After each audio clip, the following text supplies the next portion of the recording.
वो जावे की माँ बहन एक कर रहा था और धुएं में से रास्ता बनाता हुआ छत की तरफ आ रहा था। एक लिहाज से उसने इमरान की हदायत पर कमरा छोड़कर ठीक ही किया था। अब वो पूरा कमरा गोलियों की जद में था।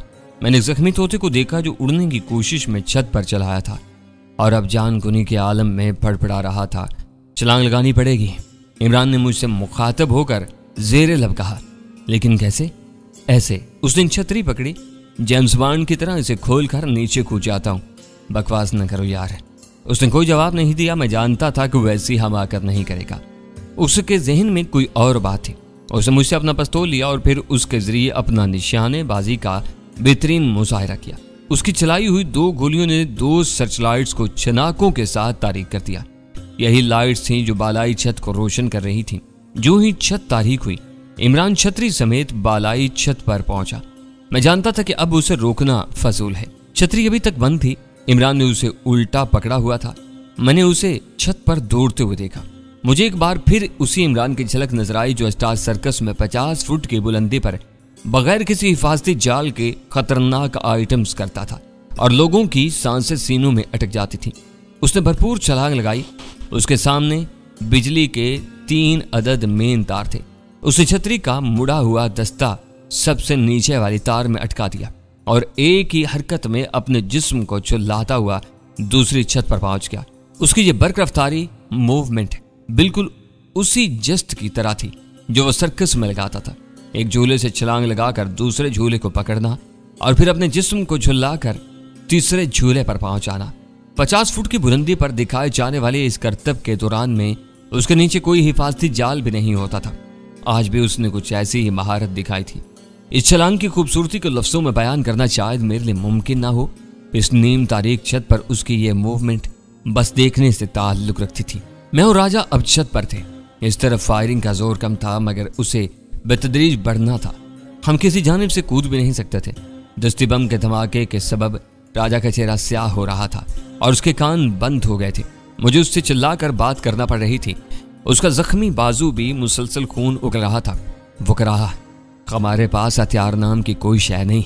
वो ऊपर आ गए तो हमें सीधे जिबा होना पड़ेगा। घबराओ नहीं यार, तुम्हारा अम्मू जरूर कुछ ना कुछ करेगा। और वाकई उसने किया और इसमें ज्यादा देर भी नहीं लगी। मुश्किल से 4-5 मिनट गुजरे होंगे कि हमें फायरिंग के शोर के बीच में काफी फासले पर एक बार फिर सायरन की आवाज सुनाई दी। हम बजा तौर पर तवक्का कर सकते थे कि ये पुलिस गाड़ियों के सायरन होंगे। नीचे फायरिंग में बहुत शिद्दत आ गई थी। यूं लगता था कि हमलावर वहशत में हर शय को उड़ा देना चाहते हैं। फिर दस्ती बम का एक और धमाका हुआ और ऊपर वाला हाल कमरा धुएं से भर गया। किसी गोशे में आग भी भड़क उठी थी। आवाजों से अंदाजा होता था कि अब हमला आवर सीढ़ियों के बिल्कुल पास पहुंच गए हैं। वो किसी भी वक्त ऊपर आने की कोशिश कर सकते थे। मैंने खुद को मारा मारी के लिए तैयार कर लिया। बदन में अजीब सी तरंग जाग उठी। अब ऐसी सूरत हाल मुझे लर्जा भर अंदाम करने के बजाय जोश से भर देती थी। बहरहाल इसकी नौबत नहीं आई। देखते देखते सायरन की आवाजें करीब आ गईं। अंदाजा हुआ कि 3-4 पुलिस मोबाइल्स आस पास पहुंच गई हैं। यकायक फायरिंग थम गई। मैं घुटनों और कोहनियों के बल चलता हुआ छत के सामने वाले हिस्से की तरफ गया और एहतियात से नीचे झांका। सड़क पर अफरा तफरी थी। 2 सर्च लाइट्स तो इमरान ने तोड़ दी थी, बाकी भी बुझ गई थी। SM फिल्म्स वाली गाड़ी तेजी से यू टर्न लेकर मेन रोड की तरफ भाग रही थी। हमलावरों की दीगर गाड़ियां भी हरकत में थी। चंद ही सेकंड बाद 2 पुलिस मोबाइल शोर मचाती हुई मौका पर पहुंच गई। पुलिस एहलकार छलांगे लगाकर नीचे उतरने लगे। मैं और राजा नीचे जाने के लिए सीढ़ियों की तरफ बढ़े। ये इस हमले का ड्राफ्ट सीन था। दर हकीकत ये इमरान की इमरजेंसी फोन कॉल ही थी जिस पर हमजा साहब फौरन हरकत में आए और उन्होंने वायरलेस पर हंगामी पैगाम चलवाया। उसके फौरन बाद इलाके में मौजूद गाड़ियां खूनी शूटिंग को खत्म कराने के लिए मौका वारदात की तरफ भाग खड़ी हुई थी। हमने सबसे पहले राजा के बाजू की मरहम पट्टी एक प्राइवेट क्लिनिक से करवाई। इसके बाद इमरान के अंदरूनी शहर वाले घर में पहुंच गए। इस कुंजान बाजार में इमरान के बहुत से परस्तार थे जो उसकी आमद पर खुशी से खिल उठते थे। वो इन सब का हीरो भाई था। बड़ी उम्र के लोग उसे हीरो पुत्र या इमरान बेटा कहकर पुकारते थे। लेकिन जिस वक्त हम मोहल्ले में पहुंचे हू का आलम था। रात के 3 बज रहे थे। सब सो चुके थे। मेरी याद दहानी पर इमरान ने सबसे पहले इकबाल को फोन किया और उसे बताया कि वो और इम्तियाज जावा के साथियों की नजर में आ चुके हैं। लिहाजा अपने किसी भी ठिकाने से दूर रहें। खासतौर से डिफेंस वाले घर तो बिल्कुल भी नहीं जाए। मैंने डिफेंस में जिलानी को फोन करके यही हदायत दी थी और कोठी की सिक्योरिटी मजीद सख्त करने के लिए भी कहा। अब क्या करना है? अगले रोज सुबह 10 बजे के लगभग मैंने नाश्ते के बाद इमरान से पूछा। सबसे पहले तो राजा के यार अशफाक राना की खबर लेनी है। सुना है कि सुबह सवेरे उसे पुलिस पकड़ कर ली गई है। जाहिर है कि उसके होटल में गोली चली है। 2 बंदे शदीद जख्मी हुए हैं। एक तो मुमकिन है राहे अदम हो जाए। अच्छा, इसके बाद सीधा सीधा चलते हैं शारबा बाई के पास। इसको 2 लाख रुपया देते हैं और चंदू जी के लिए अपनी बुकिंग पक्की कर लेते हैं। यार सच्ची बात है, कभी कभी तो मेरे दिल में आता है कि इससे सुनहरी मौका से फायदा उठा लूं। सिल्वर स्क्रीन के ऐसे जगमगाते सितारे के साथ शब बसरी का मौका मिल रहा है, इसे अपनी हमाकत से जाया नहीं करना चाहिए। यार क्या रक्स करती है वो, लगता है कि किसी शोले को बर्फ के कपड़े पहना दिए गए हैं। ये क्या बात हुई? मैंने कहा यार जब शोले को बर्फ के कपड़े पहनाएंगे तो कम होते जाएंगे ना। यही कुछ हमारी सहरवन के रक्स में होता है। उधर कपड़े पिघलते हैं, उधर लोग पिघलते हैं। 1-2 बार तो टीवी पर उसका जलवा देखकर मैंने भी आहें भरी हैं। लेकिन तुम ये क्यों भूल रहे हो कि हमारे तजज़िये के मुताबिक शारबा बाई जिस सहरवन की बुकिंग करेगी वो असली नहीं होगी, करिश्मा कपूर और ऐश्वर्या राय की तरह डमी होगी। मैंने उसे याद दिला। इमरान ने मगमूम चेहरा बना लिया। हाँ, ये बात तो मैं भूल ही गया था। फिजरत तवक्कुफ से बोला, लेकिन यार कुछ ना होने से कुछ होना तो बेहतर है। कहते हैं कि कई दफा नकल असल से भी बढ़ जाती है।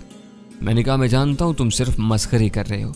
अब तुम शारबा बाई की तरफ नहीं जा सकते, ना ही मैं या इकबाल जा सकते हैं। शारबा बाई के कोठे से ही तो ये लोग हमारे पीछे लगे थे। लेकिन जिगर अगर हम वहां नहीं जाएंगे तो तुम्हारे रकीब रूसिया यूसुफ सानी के बारे में सबूत कैसे मिलेंगे? और जब सबूत नहीं मिलेंगे तो तुम सरवत का ज़हन कैसे बदलोगे? और अगर तुम उसका ज़हन नहीं बदलोगे तो वह अपनी शौहर परस्ती के घेरे से कैसे निकलेगी? और अगर वो घेरे से नहीं निकलेगी तो तुम्हारी बाहों के घेरे में कैसे आएगी? और अगर वो तुम्हारी बाहों के घेरे में नहीं आएगी तो मुझे ठंड कैसे पड़ेगी? तुम्हें ठंड पड़े ना पड़े, फंड जरूर पड़ जाएगी। मैंने उसकी तरफ मुक्का था ना। वो सहम जाने की अदाकारी करता हुआ चुप हो गया, लेकिन मैं जानता था कि उसका ज़हन तेजी से काम कर रहा है। वो यकीनन शारबा बाई, यूसुफ और फिल्मी हेरोइन के बारे में ही सोच रहा था और इस अनोखी डील के बारे में सोच रहा था जो 1 दिन पहले शारबा बाई और यूसुफ के दरमियान हुई थी।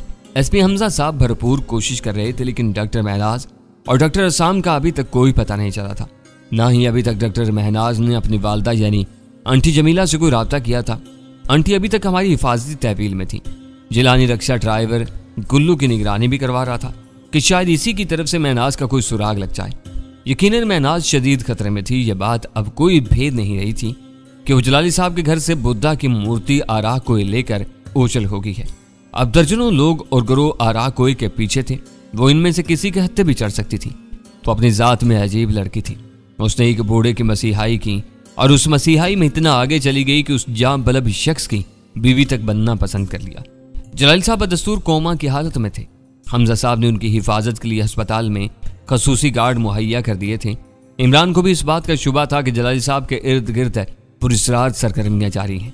इमरान की हदायत के मुताबिक जिलानी बदस्तूर यूसुफ की निगरानी कर रहा था। इसी रात 9 बजे के करीब हमें जिलानी की तरफ से एक अहम कॉल मौसूल हुई। उसने इमरान को बताया कि इसके अंदाजे के मुताबिक आज की रात काफी अहम है। लगता है कि आज यूसुफ मशहूर फिल्मी हेरोइन के यहाँ जाएगा और शायद रात गए तक वहां रहेगा।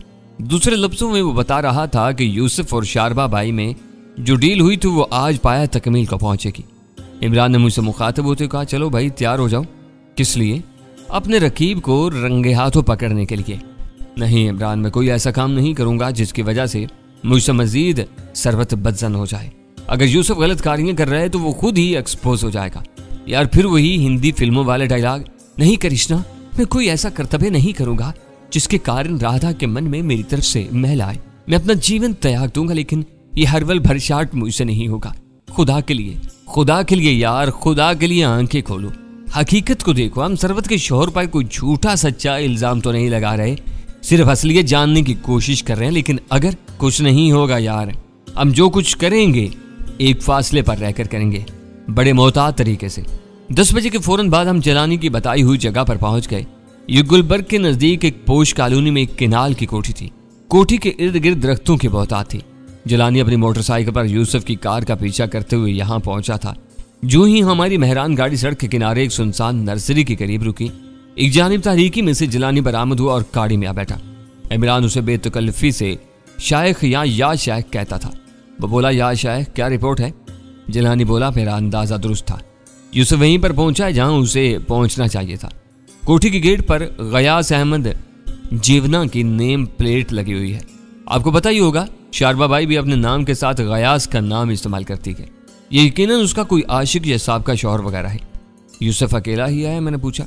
हाँ जी, काफी बना ठना हुआ है। जाहिर है कि इतनी बड़ी फिल्मी हेरोइन से मुलाकात है। उसके पहुंचते ही गेट खोल दिया गया था। गाड़ी सीधी पोर्च में ले गया है। इससे पहले मैं कुछ कहता, हम तीनों चौंक कर सड़क की तरफ देखने लगे। एक नए मॉडल की टोयोटा कार कोठी के करीब पहुंचकर आहिस्ता हुई और गेट की तरफ मुड़ गई। कार की पिछली खिड़कियों पर पर्दे खिंचे हुए थे, फिर भी सामने से आने वाली किसी गाड़ी की रोशनी कार के अंदर गई तो एक सेकंड के लिए हमें अंदरूनी झलक नजर आई। पिछले निशिस्त पर कोई झिलमिलाती हुई हसीना मौजूद थी। हम उसके खदोखाल नहीं देख सके, सिर्फ इतना अंदाजा हुआ कि एक खूबसूरत चेहरा वहां मौजूद था। कार के पहुंचने ही बावर्दी गार्ड ने गेट खोल दिया और कार के अंदर दाखिल होते ही दोबारा बंद कर दिया।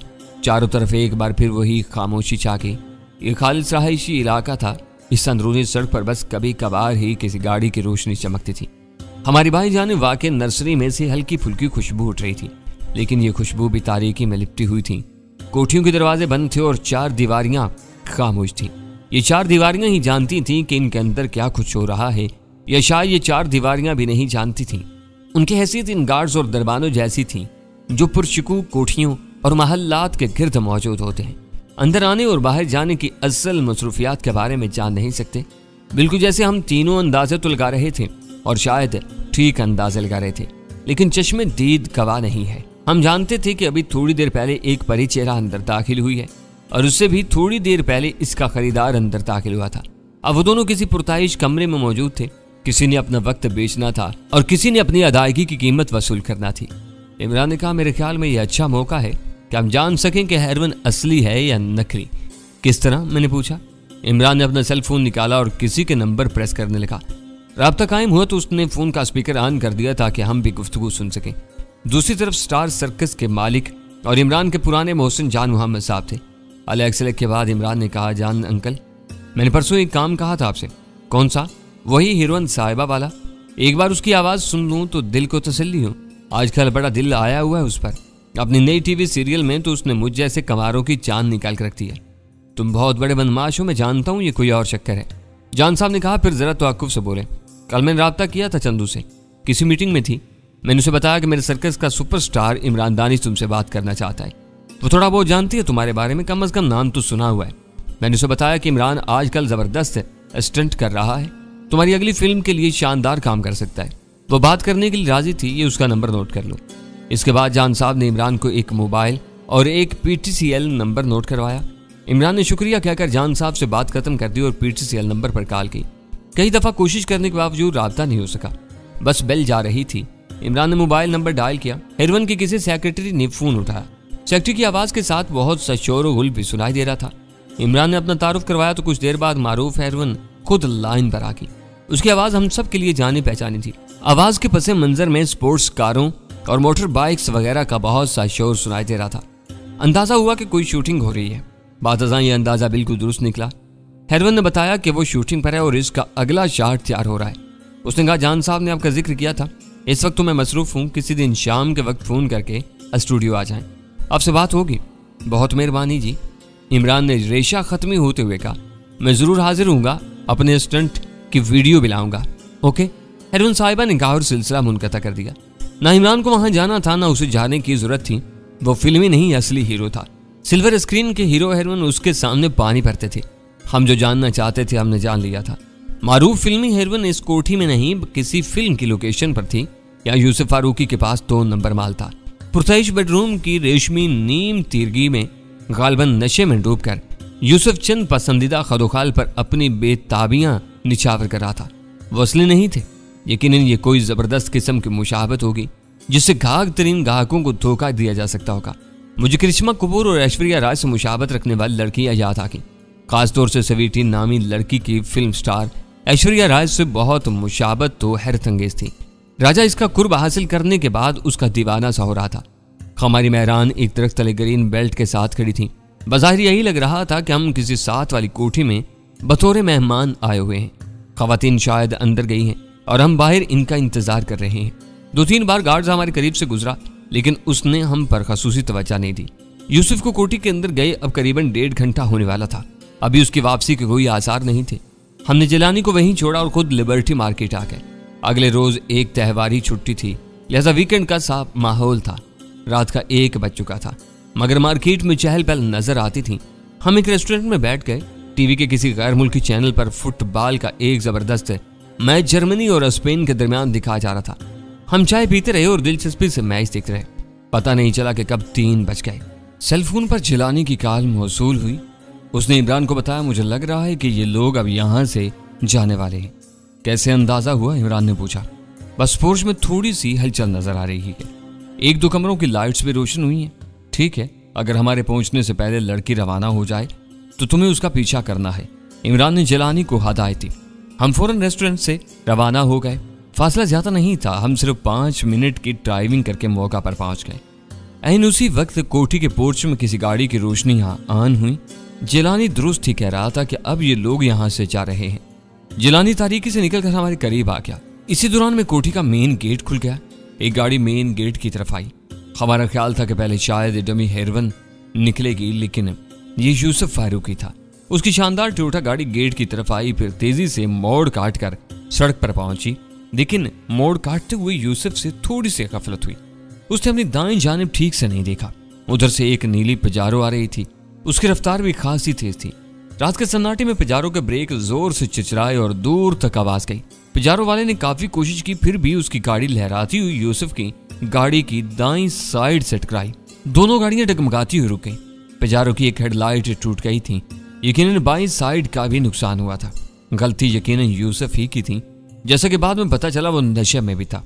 पिजारो में से 3-4 लड़के निकल आए। दूसरी तरफ यूसुफ भी गाड़ी में ही से निकल आया। तू तकरार शुरू हुई। करीबी कोठियों के 2-3 चौकीदार भी वहां पहुंच गए। हम अपनी जगह मौजूद रहे। अचानक न जाने क्या हुआ, पिजारो से निकलने वाले नौजवान यूसुफ पर पिल पड़े। वो अमीर घरानों के हट्टे कट्टे लड़के थे। इनमें से एक तो खासा ग्रांडियल था। शारबाबाई की कोठी से निकलने वाले 2 चौकीदारों ने लड़कों की मजामत करने की कोशिश की, मगर लड़कों ने उनको भी पीट डाला। यूसुफ नीचे गिर पड़ा था और 2 लड़के उसे रोई की तरह धुनक रहे थे। इमरान ने मेरी तरफ देखते हुए कहा, लो भाई, तुम्हारा काम निकला है, जरा अपनी क्वालिटी दिखाओ इन लोंडों को। वाकई लग रहा था कि अगर हम ना पहुंचते तो ये बिफरे हुए नौजवान यूसुफ साहब की हड्डियां पसलियां बराबर कर देते। मैं आगे बढ़ा। पहले मैंने यूसुफ को इनसे छुड़ाने की कोशिश की, लेकिन जब मेरे मुंह पर भी एक जोरदार घूंसा पड़ गया तो फिर मैंने जवाबी कार्रवाई की, और यह काफी सख्त कार्रवाई थी। लड़कों को ऐसी मुजाहमत की तवक्का नहीं थी। मैंने एक लड़के के चेहरे पर टक्कर रसीद की। वो तिवरा कर ग्रीन बेल्ट पर जा गिरा। उनके ग्नाडियल साथी ने अक्कब से मेरी गर्दन पर हाथ मारा। काफी सख्त हाथ था। आंखों में सितारे से नाच गए। मैंने संभल कर उसके पेट में टांग रसीद की और थोड़ी पर घोंसा चढ़ा। वो टकमगाया जरूर, लेकिन घिरा नहीं। मैंने एक और घोंसा मारा। वो पुश्त के बल अपनी पिजारो के बोन से टकराया और उसका साइड मिरर तोड़ दिया। उसके एक साथी ने मुझे अक्कब से बाजू में जकड़ लिया, लेकिन अभी उसकी गिरफ्त मुकम्मल भी नहीं हुई थी कि मेरी कोहनी की जर्ब ने उसके पहलू को मोहलक पहुंचा दिया। मैंने उसकी पसली चटकने की आवाज सुनी और उसके साथ ही उसकी करहा भी। मैंने उसे धक्का दिया तो वो ग्रांडियल लड़के के ऊपर जा गिरा। मेरी शदीद मुजाहमत ने यकीनन बिफरे हुए लड़कों को हिला कर रख दिया था। वो यूसुफ से तवज्जो हटाकर मेरी जानिब आ गए। यूसुफ से बस एक लड़का बरसे बेकार रह गया। मेरा ख्याल था कि सूरत हाल की संगीनी देखकर इमरान भी लपकता हुआ पहुंच जाएगा, लेकिन वो अभी तक खामोश तमाशाई बना हुआ था। शायद मेरा टेस्ट ले रहा था। मारधाड़ की वजह से इर्द गिर्द की बेशतर कोठियों के मकीन जा गए थे। कई खिड़कियां रोशन नजर आने लगी। एक लड़के ने गाड़ी के जैक के साथ मेरे सर पर जोरदार वार किया। मैंने खुद को बमुश्किल बचाया और फिर इसे अपने मुक्के की ताकत की पहचान कराई। यही वक्त था जब एक और गाड़ी मौका पर पहुंची। यह हुंडा सिविक थी। उसके ब्रेक चिरचिराए और लहराती हुई हमारे बिल्कुल सामने रुकी। उसमें से 4-5 मजीद लड़के जारहाना अंदाज में उतरे। मुझे ये समझने में देर नहीं लगी कि ये पजारो वालों के साथी हैं। इन्हें देखकर पहले से बरसे बेकार लड़कों का जोश दुगना हो गया। उन्होंने ललकारे मारे और गालियां थी। इनका निशाना सबसे पहले मेरा साथ देने वाला एक पठान चौकीदार बना। वो काली भीड़ों की तरह उससे चिमट गए। 2-3 मेरी तरफ बढ़े। इनके हाथों में कुंदालात नजर आ रहे थे। अब इमरान की शिरकत फरमाइश जरूरी हो गई थी। मैं देखा वो दाएं तरफ से आ रहा था। उसकी दीद हमेशा मेरे हौसलों को महमीज करती थी। अब भी ऐसा ही हुआ। अगले 3-4 मिनट में रहायशी इलाके की इस नीम तारीख सड़क पर खुमसान का रन पड़ा। वो तादाद में ज्यादातर लड़ाई भड़ाई भी जानते थे, लेकिन उनका वास्ता इस मैदान के आजमूदा खिलाड़ियों से बड़ा था। पहले 1.5-2 मिनट के अंदर ही पांसा पलट गया। बिफरे हुए लड़के जारहियत के बजाय दिफा पर आ गए। उनमें से 2-3 शदीद जख्मी होकर रिटायर्ड हो गए। उनमें से पिजारों से निकलने वाला ग्रेनाडियल था और वो जमीन पर पड़ा लोट पोट हो रहा था। बदली सूरत हाल देखकर कोठियों के चौकीदारों ने भी हिम्मत की और इस 10 बदस लड़ाई में शरीक हो गए। इनमें पठान चौकीदार पेश था। मैं देखा जिलानी जख्मी यूसुफ को सहारा देता हुआ नर्सरी की तरफ ले जा रहा था। यूसुफ का लिबास तार तार था और वो बुरी तरह लंगड़ा कर चल रहा था। मेरी कोहनी की जर्ब से जिस तराज कद लड़के की पसली टूटी थी वो जाकर होंडा सिविक की पिछली नशिस्त पर गिर गया था और उसने दरवाजा अंदर से बंद कर लिया था। 2 लड़कों को मैंने मुक्कों और ठुड्डों पर रखा हुआ था। एक को इमरान की हिदायत पर जिलानी उस कार्य खैर में शरीक नहीं हुआ था और जख्मी यूसुफ के करीब मौजूद था। यही वक्त था जब 100-150 मीटर की दूरी पर पुलिस की गाड़ी का सायरन सुनाई दिया। पुलिस तेजी से मौका की तरफ आ रही थी। ये सूरत देखते हुए 3-4 लड़के तो फौरन होंडा सिविक में बैठे और वहां से निकल गए। बाकी वहीं पर रहे। इनमें टूटे हुए बाजू और लहूलुहान चेहरे वाला ग्रांडियल लड़का भी था।